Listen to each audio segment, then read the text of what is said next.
Abu Nawas tidak mau hadiah. Suatu ketika Abu Nawas dipanggil oleh Raja Harun ar-Rasyid di istana kerajaan dan terjadilah percakapan di antara keduanya.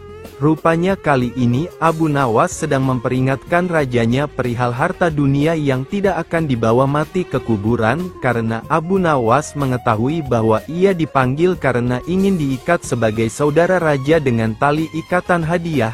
Sesampainya di istana kerajaan, Abu Nawas dengan santainya menegur langsung kepada Raja Harun tanpa basa-basi terlebih dahulu. "Wahai Amirul Mukminin, bagaimana nanti jika Allah menghadapkan Anda di hadapannya, lalu meminta pertanggungjawaban Anda tentang lalat hitam, burung kenari dan kulit ari?" kata Abu Nawas kepada Raja Harun. Begitu mendengar penuturan Abu Nawas yang tiba-tiba itu, menyebabkan Raja Harun ar-Rasyid sedih, sehingga menangis terseduh-seduh. Melihat rajanya bersedih, salah seorang kepala pengawal segera bertindak dengan memarahi Abu Nawas. "Wahai Abu Nawas, engkau diamlah, engkau." Air susu yang pemalu kecerdasan Abu Nawas benar-benar menghibur Raja Harun ar-Rasyid. Suatu saat sang raja terlihat murka melihat pekerjaan pengawal kerajaan yang selalu tidak beres. Setelah diselidiki, ternyata para pengawal itu suka mabuk-mabukan. "Wahai pengawalku semua, sudah sering aku peringatkan agar engkau jangan mabuk-mabukan," ujar Raja Harun. Para pengawal kerajaan terlihat begitu gemetar. Mereka tak berani menatap mata rajanya. Kepala mereka tertunduk sebagai pengakuan rasa bersalah. "Ceritakan kepadaku, dari mana kalian mendapatkan arak-arak itu?" tanya raja. Untuk beberapa saat, para pengawal tak mau mengaku juga. Namun, ketika Raja Harun membentak, akhirnya mereka mengaku juga. "Abu Nawas yang membawa arak-arak itu ke istana. Kami juga diajari mabuk-mabukan olehnya," ujar salah seorang pengawal. "Jika demikian, cepat bawa Abu Nawas ke hadapanku. Kalau tidak, kalian semua harus menerima hukuman dariku," ujar Raja Harun. Keesokan harinya berangkatlah beberapa pengawal kerajaan ke rumah Abu Nawas. Sesampainya di rumah sederhana Abu Nawas, mereka kemudian memberitahukan maksudnya. "Bawalah botol ini ke hadapan raja dan katakan semua ini atas perintahku," ujar salah satu pemimpin pengawal itu. "Tunggu dulu, dengan minuman arak ini, aku pasti akan dihukum oleh raja," kata Abu Nawas. "Benar, tapi jika engkau berhasil lolos dari hukuman raja, aku akan memberimu sejumlah dinar," ucap pengawal itu. "Lalu apa keuntunganmu dengan memberiku sejumlah dinar?" tanya Abu Nawas. "Jika engkau lolos dari hukuman raja, maka kami semua juga akan lolos. Gunakanlah kecerdasanmu untuk mengelabuhi raja," jawab pengawal itu. Akhirnya Abu Nawas bersedia menerima tugas itu. Dengan memegang sebotol arak berwarna merah, ia menemui Raja Harun. "Wahai Abu Nawas, apa yang engkau pegang itu?" tanya Raja Harun. Dengan gugup Abu Nawas menjawab, "Ini susu Baginda, rasanya enak sekali," jawab Abu Nawas sekenanya. "Bagaimana mungkin air susu berwarna merah? Biasanya susu kan berwarna putih bersih," kata Raja Harun keheranan sambil mengambil botol yang dipegang Abu Nawas. "Betul Baginda, semula air susu ini berwarna putih bersih. Saat melihat Baginda yang gagah rupawan, ia tersipu-sipu malu, dan menjadi merah merona," jawab Abu Nawas yang mencoba mengambil hati Raja Harun. Mendengar jawaban Abu Nawas, Baginda pun tertawa dan meninggalkannya sambil geleng-geleng kepala. Raja Harun sebenarnya tahu bahwa yang di dalam botol itu adalah arak. Namun karena penyampaian Abu Nawas yang membanggakan hati, ia tidak memberikan hukuman kepada Abu Nawas. "Baiklah, untuk kalian semua aku maafkan. Akan tetapi jika kalian ulangi lagi, maka hukumannya akan berlipat ganda," titah sang raja. Akhirnya Raja Harun ar-Rasyid juga memberikan ampunan kepada para pengawal. Abu Nawas juga mendapatkan hadiah sejumlah beberapa dinar dari para pengawal, karena telah berhasil melaksanakan misinya.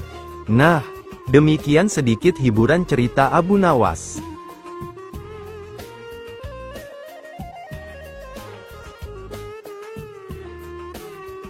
Abu Nawas dan pukulan yang menjadi dinar. Pada suatu hari Abu Nawas menghadap ke istana, pun bercakap-cakap dengan Sultan dengan riang gembira.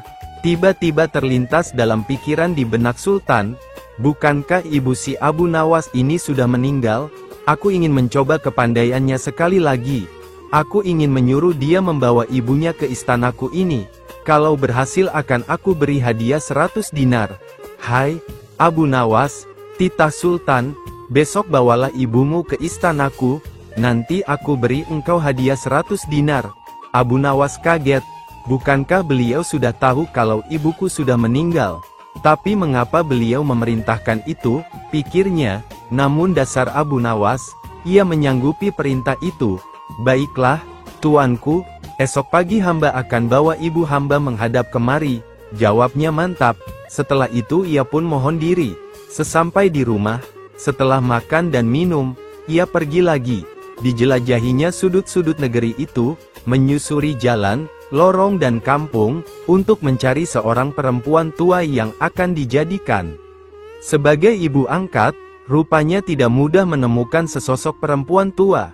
Setelah memeras tenaga mengayun langkah ke sana kemari hingga jontor, barulah ia menemukan yang dicari. Perempuan itu adalah seorang pedagang kue apem di pinggir jalan yang sedang memasak kue-kue dagangannya. Dihampirinya perempuan tua itu. Hai, ibu, bersediakah engkau kujadikan ibu angkat? Kata Abu Nawas. Kenapa engkau berkata demikian? Tanya si ibu tua itu. Apa alasannya? Maka diceritakanlah perihal dirinya yang mendapat perintah dari Sultan agar membawa ibunya ke istana. Padahal ibunya sudah meninggal. Juga dijanjikan akan membagi 2 hadiah dari Sultan yang akan diterimanya. Uang itu dapat ibu simpan untuk bekal meninggal bila sewaktu-waktu dipanggil Tuhan. Kata Abu Nawas. Baiklah, kata si ibu tua itu, aku sanggup memenuhi permintaanmu itu. Setelah itu Abu Nawas menyerahkan sebuah tasbih dengan pesan agar terus menghitung biji tasbih itu meskipun di depan Sultan, dan jangan menjawab pertanyaan yang diajukan. Sebelum meninggalkan perempuan itu, Abu Nawas anti-anti agar rencana ini tidak sampai gagal. Untuk itu ia akan menggendong perempuan tua itu ke istana. Baiklah anakku, moga-moga Tuhan memberkatimu, kata si ibu tua, dan terutama kepada ibuku. Keesokan harinya pagi-pagi sekali Abu Nawas sudah sampai di istana lalu memberikan salam kepada Sultan. Waalaikumsalam, Abu Nawas, jawab Sultan. Setelah itu Sultan memandang Abu Nawas. Bukan main terkejutnya Sultan melihat Abu Nawas menggendong seorang perempuan tua. Siapa yang kamu gendong itu? Tanya Sultan. Diakah ibumu? Tapi kenapa siang begini kamu baru sampai? Benar, tuanku, inilah ibu Patik. Beliau sudah tua dan kakinya lemah dan tidak mampu berjalan kemari. Padahal rumahnya sangat jauh. Itu sebabnya Patik gendong ibu kemari, kata Abu Nawas sambil mendudukkan ibu tua di hadapan Sultan. Setelah duduk ibu tua itu pun memegang tasbih dan segera menghitung biji tasbih tanpa henti meski Sultan mengajukan beberapa pertanyaan kepadanya. Tentu saja Sultan tersinggung, ibumu sangat tidak sopan. Lagi pula apa yang dikatakannya itu sampai tidak mau berhenti. Sembah Abu Nawas, ya tuanku Syah Alam. Suami ibu Patik ini 99 banyaknya. Beliau sengaja menghafal nama-nama mereka satu persatu, dan tidak akan berhenti sebelum selesai semuanya. Demi mendengar ucapan Abu Nawas tadi perempuan tua itu pun melempar tasbih dan bersembah datang kepada Sultan. Ya tuanku Syah Alam, katanya, adapun Patik ini dari muda sampai tua begini hanya seorang suami hamba. Apabila sekarang ini berada di hadapan tuanku, itu adalah atas permintaan Abu Nawas. Dia berpesan agar Patik menghitung-hitung biji tasbih dan tidak menjawab pertanyaan tuanku. Nanti Abu Nawas akan membagi 2 hadiah yang akan diterimanya dari tuanku. Begitu mendengar ucapan perempuan tua itu Sultan tertawa dan menyuruh memukul Abu Nawas 100 kali.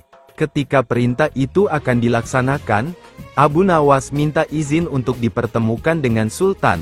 Ya tuanku, hukuman apakah yang akan tuanku jatuhkan kepada hamba ini? Karena engkau berjanji kepadaku akan membawa ibumu kemari. Aku pun berjanji akan memberi hadiah uang 100 dinar. Tapi karena kamu tidak bisa memenuhi janjimu, dapatlah engkau 100 kali pukulanku, kata Sultan. Ya tuanku, Syah Alam, kata Abu Nawas, Patik berjanji dengan perempuan tua ini akan membagi 2 hadiah Fang akan tuanku berikan kepada hamba. Tetapi karena sekarang hamba mendapat dera, hadiah itu juga harus dibagi 2. Karena yang bersalah 2 orang, Patik terimalah hukuman itu, tetapi 50 seorang dengan perempuan tua ini. Dalam hati Sultan bergumam, jangankan dipukul 50 kali, dipukul sekali saja perempuan tua ini tidak akan mampu berdiri. Setelah itu Sultan memberi 50 dinar kepada perempuan tua itu sambil berpesan agar tidak cepat percaya kepada Abu Nawas bila lain kali menemuinya. Dengan sukacita diterimanya hadiah itu dan dipandangnya Abu Nawas. Ya tuanku Syah Alam, ampun beribu ampun, jika ibuku telah mendapat anugerah dari Paduka, tidak adil kiranya bila anaknya ini dilupakan begitu saja. Ya, terimalah pula bagianmu, ujar Baginda sambil tersenyum. Ini, semua orang tertawa dalam hati. Setelah Abu Nawas bermohon diri pulang ke rumah, demikian pula perempuan tua itu dan semua yang hadir di Balairung, dengan perasaan masing-masing. Abu Nawas menduduki singgasana raja. Kecerdikan akal dan pikiran Abu Nawas sudah tersebar di seluruh penjuru kerajaan yang dipimpin oleh Raja Harun ar-Rasyid. Bahkan raja sendiri pun mengakui kehebatan Abu Nawas hingga mengajaknya tinggal di istana. Raja Harun telah memberikan kebebasan kepada Abu Nawas untuk keluar masuk istana tanpa prosedur yang berbelit. Dengan hadirnya Abu Nawas di istana, maka raja dapat setiap saat meminta pertimbangan, pendapat kepada Abu Nawas dalam setiap keputusannya, sebagai penasehat kerajaan. Namun, tampaknya kali ini Abu Nawas mulai bosan tinggal di istana. Ia tidak terbiasa dengan hidup berfoya-foya. Meskipun semua yang diinginkan selalu tersedia, namun Abu Nawas memilih ingin tinggal di luar istana. Ia rindu sekali untuk menggarap sawah dan merawat hewan ternaknya. Dari sinilah kemudian muncul dalam pikiran Abu Nawas untuk keluar dari istana. Diputarlah otaknya untuk mencari alasan agar ia bisa keluar. Setelah semalaman dipikirkan, Abu Nawas menemukan cara jitu untuk keluar dari lingkungan istana. Pada keesokan harinya, ia sengaja bangun pagi-pagi sekali kemudian pergi ke ruang utama istana. Saat itu suasana masih sepi, hanya terdapat beberapa pengawal. Raja Harun sendiri masih terbaring di tempat tidurnya. Pada saat Abu Nawas itulah Abu Nawas mendekati singgasana raja dan mendudukinya. Tak hanya itu saja, Abu Nawas juga mengangkat kaki dan menyilangkan salah satu kakinya seolah-olah dialah rajanya. Melihat kejadian itu, beberapa pengawal kerajaan terpaksa menangkap Abu Nawas. Mereka menilai bahwa siapapun tidak berhak duduk di singgasana raja kecuali Raja Harun sendiri. Barang siapa yang menempati tahta raja, termasuk dalam kejahatan yang besar dan hukuman mati yang diberikan. Para pengawal menangkap Abu Nawas kemudian menyeretnya turun dari tahta dan memukulinya. Mendengar teriakan Abu Nawas yang kesakitan, raja menjadi terbangun dan menghampirinya. "Wahai pengawal, apa yang kalian lakukan?" tanya raja. "Ampun Baginda, Abu Nawas telah lancang duduk di singgasana Paduka, kami terpaksa menyeret dan memukulinya," jawab salah seorang pengawal. Sesaat setelah itu, Abu Nawas tiba-tiba saja menangis. Tangisannya sengaja ia buat kencang sekali sehingga banyak menyita perhatian penduduk istana lainnya. "Benarkah yang dikatakan pengawal itu wahai Abu Nawas?" kata Raja Harun. "Benar Paduka," jawab Abu Nawas. Raja sangat terkejut dengan penuturan Abu Nawas itu. Jika sesuai peraturan yang ada, Abu Nawas akan dikenai hukuman mati. Namun, Raja Harun tak sampai hati melaksanakannya mengingat begitu banyak jasa yang diberikan Abu Nawas kepada kerajaan. "Sudahlah, tak usah menangis. Jangan khawatir, aku tidak akan menghukummu. Cepat hapus air matamu," ucap sang raja. "Wahai Baginda, bukan pukulan mereka yang membuatku menangis. Aku menangis karena kasihan terhadap Paduka," kata Abu Nawas yang membuat raja tercengang oleh ucapan itu. Engkau mengasihaniku? Tanya Raja Harun. Mengapa engkau harus menangisiku? Kata raja lagi. Abu Nawas menjawab, wahai raja, aku cuma duduk di tahtamu sekali, tapi mereka telah memukuliku dengan begitu keras. Apalagi Paduka telah menduduki tahta selama 20 tahun, pukulan seperti apa yang akan Paduka terima? Aku menangis karena memikirkan nasib Paduka yang malang, jawab Abu Nawas. Jawaban itu membuat raja tak bisa berbuat apa-apa. Tak menyangka Abu Nawas menjual harga dirinya di depan banyak pengawal. Oleh karena itu, Raja Harun hanya menghukum Abu Nawas untuk dikeluarkan dari istana. Baiklah jika demikian, mulai detik ini kamu harus keluar dari istanaku, kata raja sedikit geram. Terima kasih Paduka. Memang itulah yang saya kehendaki, balas Abu Nawas sambil menyalami Raja Harun untuk kemudian pamit keluar dari istana. Abu Nawas lebih kaya dari Tuhan. Ini kisah tauladan dari sang cerdik Abu Nawas tentang betapa kayanya dia, dan bahkan lebih kaya dari Tuhan Allah SWT. Loh, kenapa sang Abu Nawas berkata demikian? Simak ceritanya.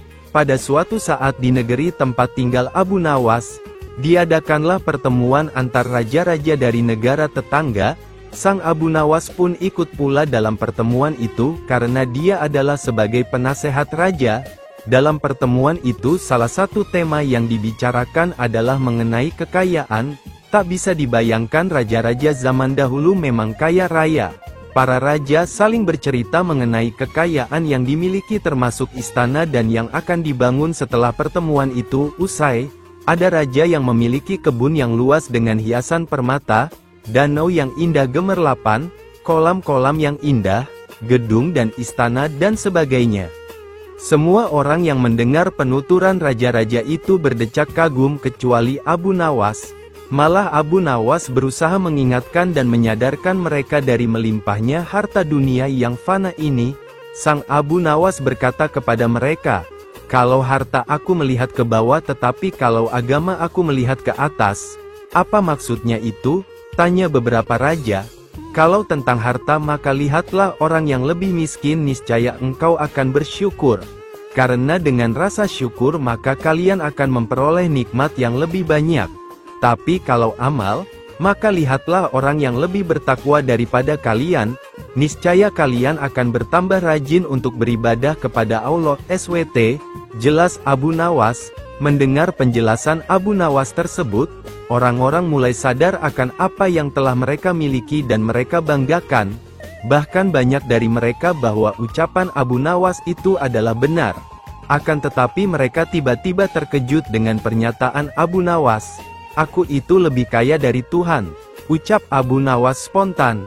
Tentu saja ucapan Abu Nawas itu mendapat tanggapan yang luar biasa. Kaget. Tidaklah heran jika seisi ruangan pertemuan heboh. Dibuatnya, ada sebagian yang bilang kalau Abu Nawas berkata bohong, ada yang bilang kalau Abu Nawas berani berkata demikian memang tiada buktinya.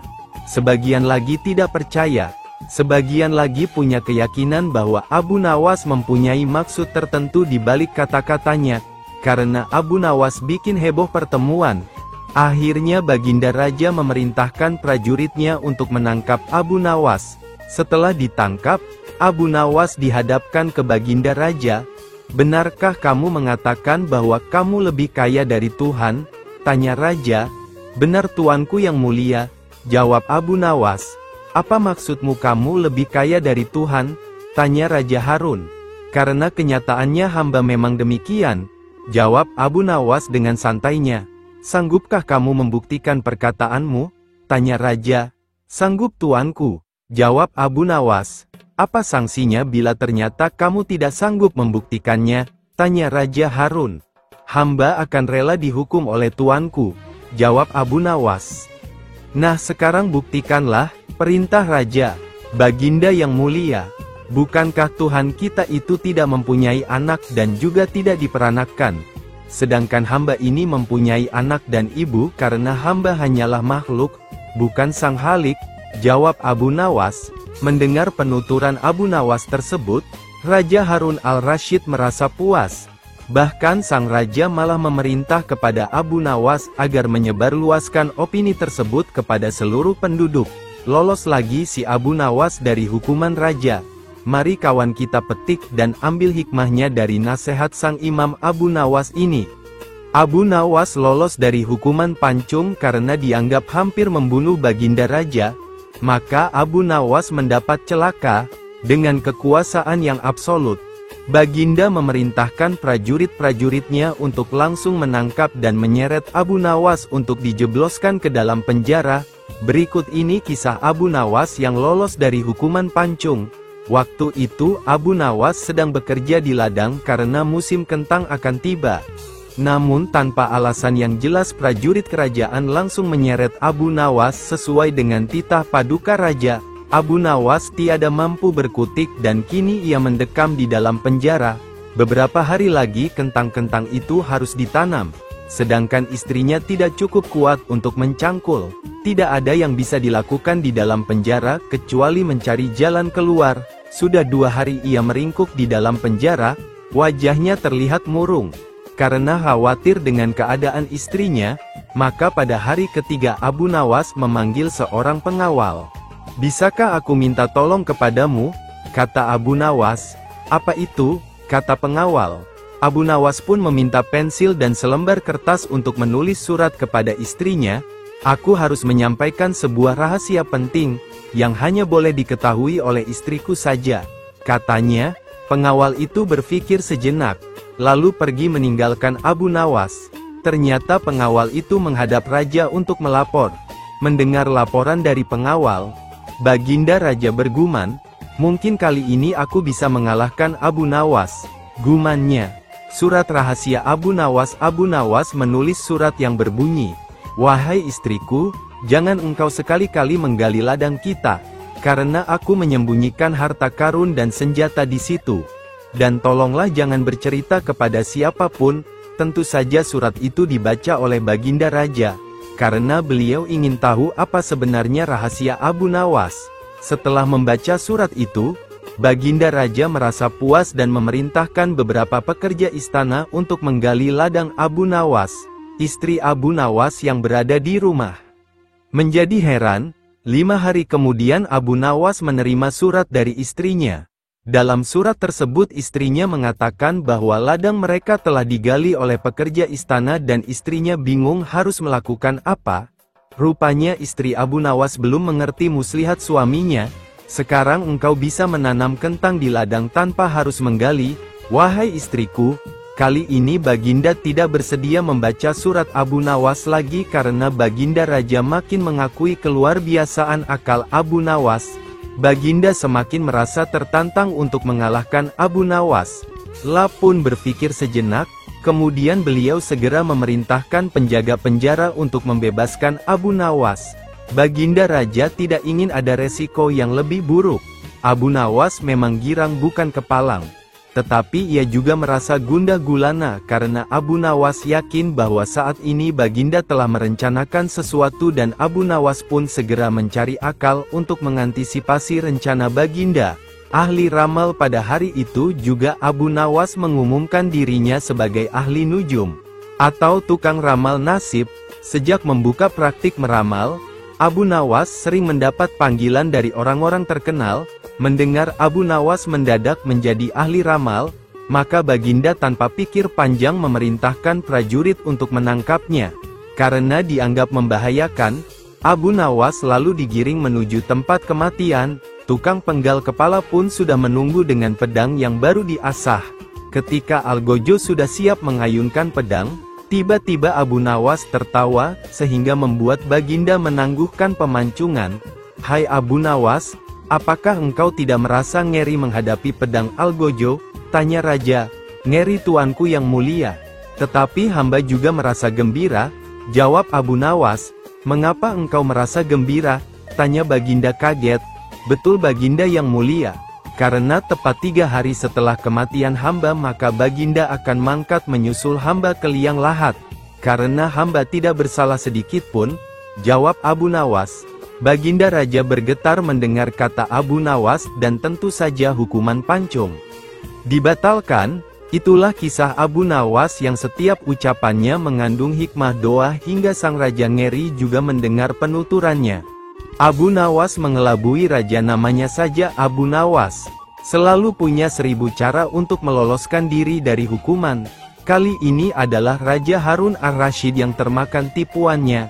Abu Nawas bebas dari hukuman raja setelah berjanji bahwa ia akan terbang.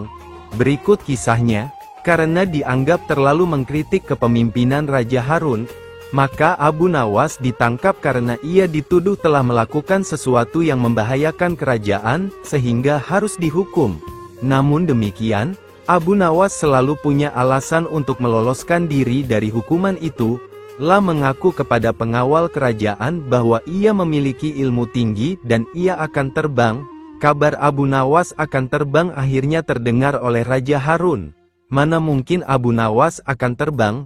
Dia tidak punya sayap, tidak punya alat-alat khusus. Apakah ia punya ilmu khusus? Kata Raja Harun kepada pengawalnya.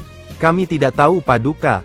Tetapi Abu Nawas sangat meyakinkan, jawab pengawal. Hingga dibawalah Abu Nawas menghadap sang raja. Abu Nawas, betulkah kamu mau terbang? Tanya raja. Ya tuanku, memang saya mau terbang. Jawab Abu Nawas. Kapan, dan di mana? Tanya raja secara beruntun. Hari Jumat yang akan datang ini, dan dari menara Masjid Baitul Rakim, tak jauh dari rumah saya, jika raja mengizinkan, jawab Abu Nawas.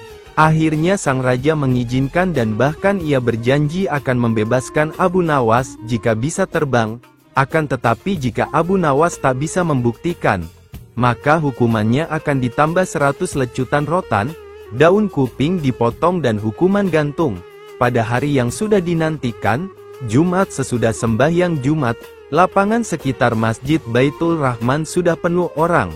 Orang biasa, rakyat, penduduk dan penguasa setempat sudah berjubel mengambil tempat masing-masing. Orang-orang menantikan saat yang paling genting dan mendebarkan.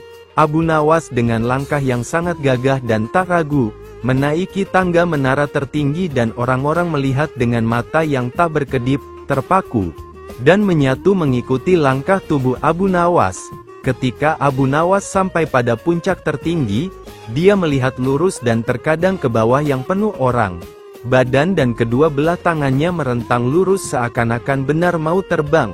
Orang-orang yang ada di bawah dengan seksama memperhatikan dan Abu Nawas terus dan berulang-ulang merentangkan tangannya, dan memajukan badannya seakan-akan terbang dan bagaikan berenang perilaku dan gerak-geriknya.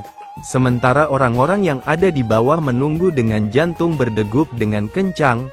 Akhirnya Abu Nawas menemui mereka dan mereka semua terpana, terpesona, heran dan penuh keraguan apalagi yang mau dibuat Abu Nawas ini. Apa semua kalian lihat tadi bagaimana saya mau terbang itu? Tanya Abu Nawas.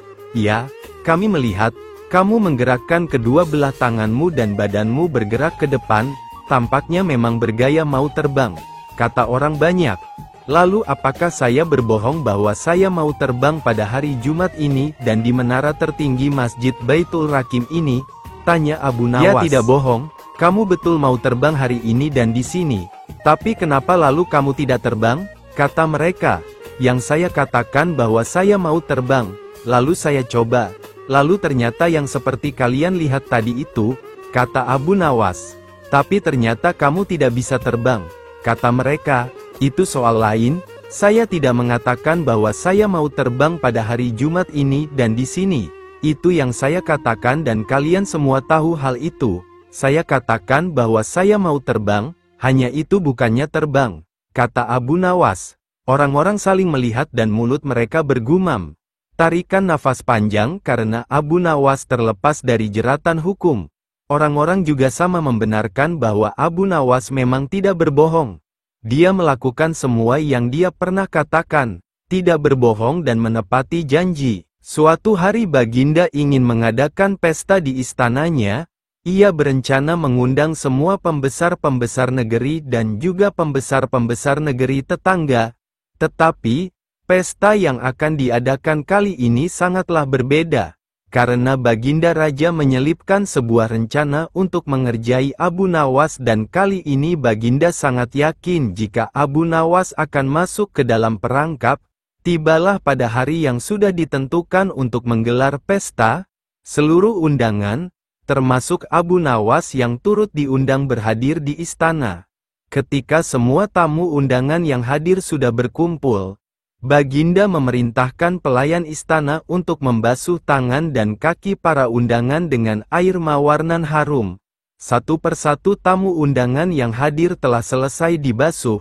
Kini tinggallah giliran Abu Nawas. Tidak pernah menyangka sebelumnya jika pada hari itu ia akan menjadi bahan tertawaan Baginda dan para undangan yang berhadir. Sepertinya Baginda memang sudah menyusun rencana tersebut dengan sangat matang. Baginda sengaja memerintahkan kepada para pelayan istana agar Abu Nawas mendapat urutan terakhir. Diam-diam Baginda terus memperhatikan Abu Nawas. Pas ketika giliran Abu Nawas dibasuh tangan dan kakinya, pelayan langsung membasuh dengan air kencing unta yang dicampur dengan bunga-bunga yang sudah disiapkan sebelumnya sesuai perintah Baginda. Sontak saja seluruh tamu undangan yang hadir merasa tidak nyaman dengan bau yang ditimbulkan dan sibuk mencari sumber bau tersebut. Akhirnya diketahuilah jika Abu Nawas yang menjadi sumber bau yang sangat tidak mengenakan itu. Ia pun dijauhkan dan ditertawakan oleh semua tamu yang hadir termasuk Baginda Raja sendiri yang senang bukan kepalang karena rencananya berhasil. Setelah menanggung tidak sanggup malu yang amat sangat di hadapan para tamu yang hadir. Tanpa bicara apa-apa Abu Nawas langsung meninggalkan ruangan tamu menemui pelayan yang telah membuat dia malu tadi. Pelayan tersebut meminta maaf dan mengakui jika itu adalah perintah Baginda Raja. Mendengar penuturan pelayan, Abu Nawas sangat terkejut. Tidak pernah terpikirkan sebelumnya jika Baginda akan menggunakan. Abu Nawas pun bergegas meninggalkan istana dalam keadaan sangat kesal. Dalam hati ia bergumam, "Baiklah, hari ini Paduka telah memberiku kuah tak sedap. Esok setelah kejadian dipermalukan dengan istana dengan kencing unta." Abu Nawas menaruh rasa kesal yang bukan main terhadap Baginda Raja, sehingga sejak saat itu ia tidak pernah menginjakkan lagi kakinya di istana. Karena sudah 2 bulan Abu Nawas tidak terlihat di istana, Baginda Raja pun merasa rindu akan tingkah pola dan cerita-cerita lucu dari Abu Nawas. Baginda pun mengutus pengawal untuk menghadirkan Abu Nawas ke istana. Akan tetapi Abu Nawas tidak bersedia memenuhi panggilan Baginda dengan alasan sakit parah dengan harapan Baginda Raja akan menjenguknya. Khawatir dengan kondisi Abu Nawas, Baginda pun menyempatkan diri untuk menengok Abu Nawas dengan diiringi para pengawal dan beberapa pejabat kerajaan. Pucuk dicinta ulam tiba. Begitu mendengar Baginda Raja menuju ke rumahnya, Abu Nawas langsung memasang aksi cerdasnya.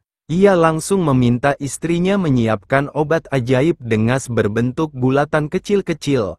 Akan tetapi yang di antara bulatan-bulatan obat tersebut sudah diselipkan tinja yang memang sudah dipersiapkan Abu Nawas sebelumnya. Baginda Raja pun segera menuruti perintah Abu Nawas. Begitu mata Raja terpejam, Abu Nawas cepat-cepat memasukkan butiran kotoran tadi ke mulut Baginda Raja. Spontan saja Baginda Raja bangkit membelalakkan matanya. "Hai Abu Nawas, sepertinya engkau memberiku makan tinja ya? Akan kuhukum berat engkau," kata Baginda. Abu Nawas pun segera bersimpuh memberi hormat kepada Baginda. "Ampun Baginda, apakah Baginda masih ingat? 2 bulan yang lalu dalam sebuah pesta di istana Baginda telah lebih dahulu memberi hamba kuahnya, kencing unta. Oleh sebab itu untuk membalas kebaikan Baginda maka sekarang hamba memberi isinya, kotoran unta. Jikalau bukan karena kejadian itu, hamba tidak akan berani melakukan ini pada Baginda. Jika Baginda bersikeras ingin menghukum hamba, maka kejadian ini akan hamba beritahukan kepada orang lain," kata Abu Nawas. Mendengar penuturan Abu Nawas, Baginda pun merasa risau takut jika orang mengetahui jika ia telah memakan kotoran unta atas perintah Abu Nawas. Baiklah Abu Nawas, karena kejahilanku kemarin maka aku memaafkanmu. Tapi engkau tidak boleh memberitahukan siapa-siapa tentang kejadian ini, kata Baginda. Ampun Baginda, jika itu yang Baginda minta seperti itu, lain lagi ceritanya. Hamba minta 100 dinar sebagai biaya jaga rahasia, jawab Abu Nawas. Dasar kau Abu Nawas, kata Baginda geram. Baginda pun menyetujui permintaan Abu Nawas dengan menyerahkan pundi uang sebanyak 100 dinar, kemudian pamit pulang menuju istana bersama para pengikutnya.